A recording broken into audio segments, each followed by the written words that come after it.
Good evening, ladies and gentlemen. I hope you are enjoying this wonderful show with Bob Cheevers. I found Bob at a house concert. It was actually a week ago today, and found out that he's an incredible musician, and also found out that his birthday and my birthday are exactly like hours apart. So we're celebrating Bob's birthday, and then he's a little older than I by a couple of hours or something. So we decided to have a birthday party tonight, and you can see why I invited this talented musician into the studio. He is incredibly gifted. Welcome to the program, Bob. Thank you, Terry, for having me. Glad you could make it. This is wonderful being here in Seal Beach, where I used to live. I heard that. Unbelievable. It is, and just down the street, I'm going to have to try to find my old house. I think you should. Yes. Yeah, and you've traveled all over the world. I want to talk a little bit about some of the music. I'm sure comes from the influences of your travels.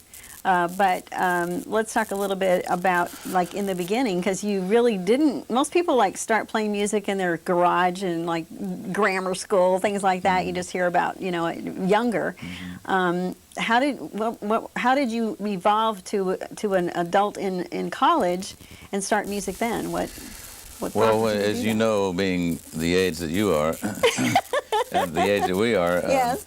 When I grew up in Memphis, and in the 50s, Elvis and Jerry Lee Lewis and Johnny Cash and Roy Orbison, all these wonderful artists just exploded in our town, and it was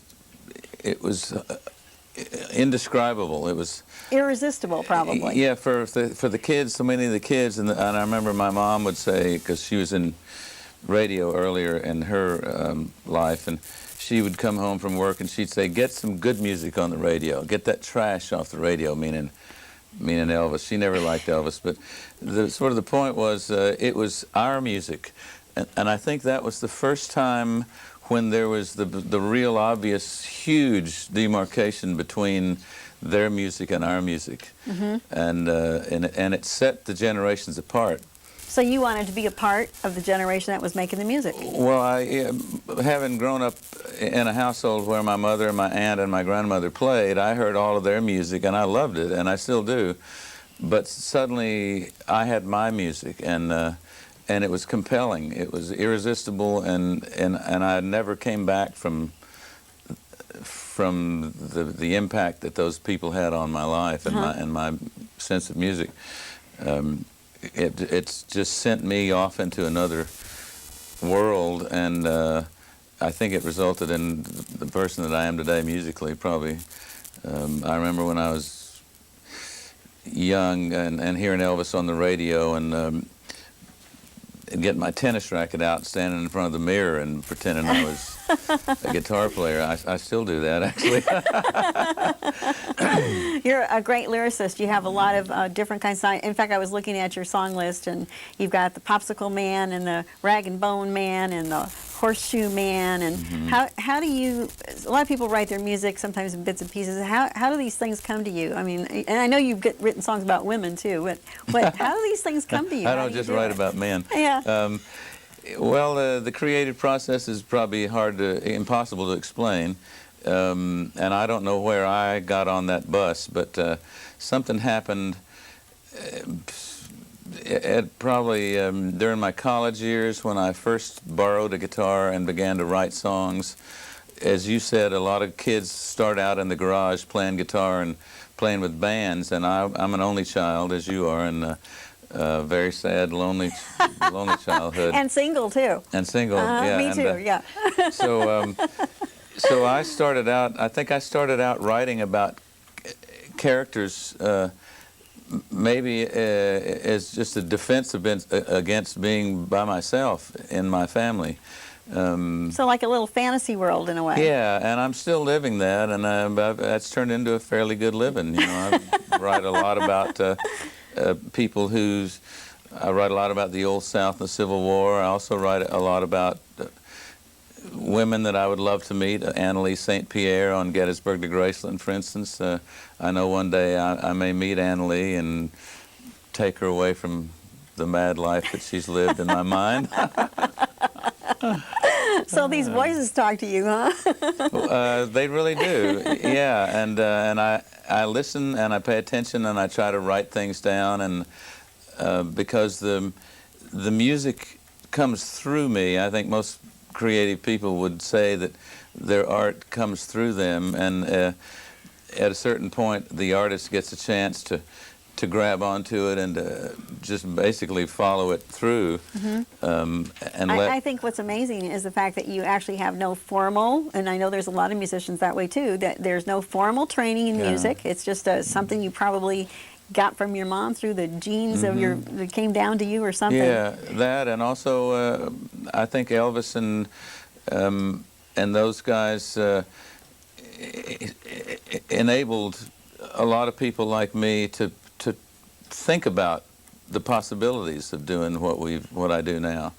And it actually took the Buffalo Springfield, which was a 60s band with Steve Stills and Neil Young, for me to believe that I could do, because I was a Beatle fanatic, and but they were larger than life, and then the Buffalo Springfield came along, and that particular band, particularly Neil Young, his songs gave me the inspiration to try to articulate my own feelings and talk about my world around me. Yeah. Now you ended up actually doing something for American.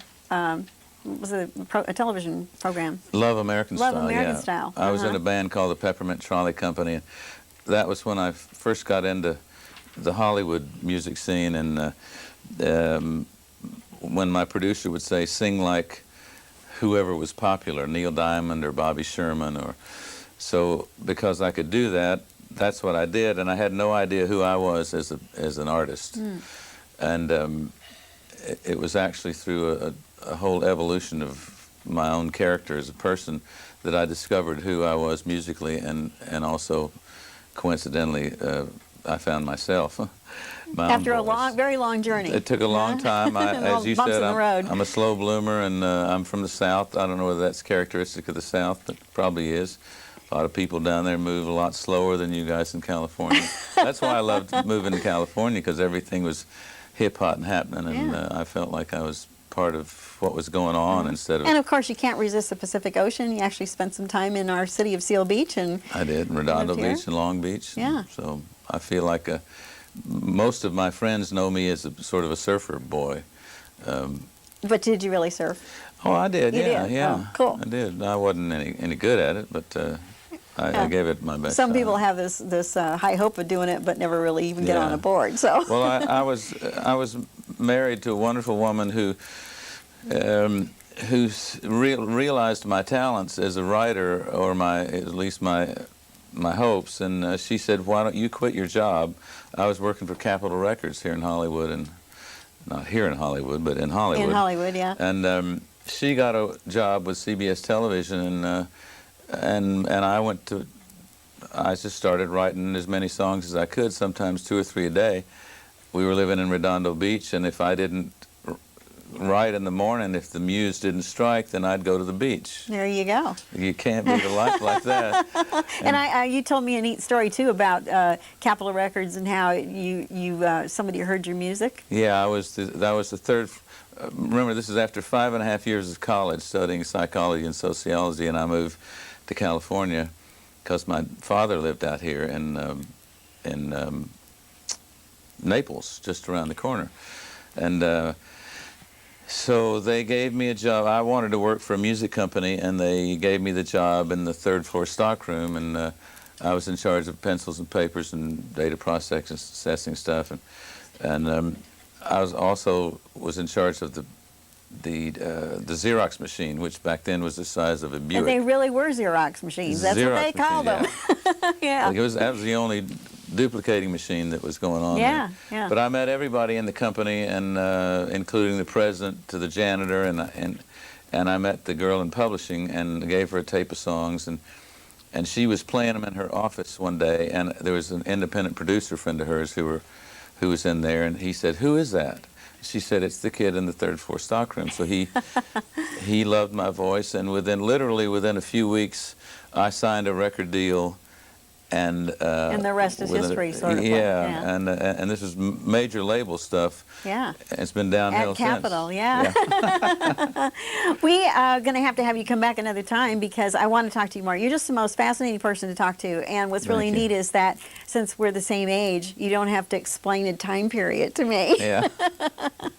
So it's been great. But I want you to hear some more of your music. And you're going to Okay. do some of your stories in between the music, too. And Thank you talk for about how having me, you wrote Terry, them. and I'm really all glad of you're your here. crew is wonderful. Yeah, being we here in have a Seal great Beach. time here at Community Television, and I'm going to let you go back to your music. We're going to go to a public service announcement right now, and when we come back, we're going to hear some more of Bob's music. I hope you enjoy this program on cue, and I told you I was going to bring you some more wonderful talent. Here it is tonight. Stay tuned. We're going to hear some more.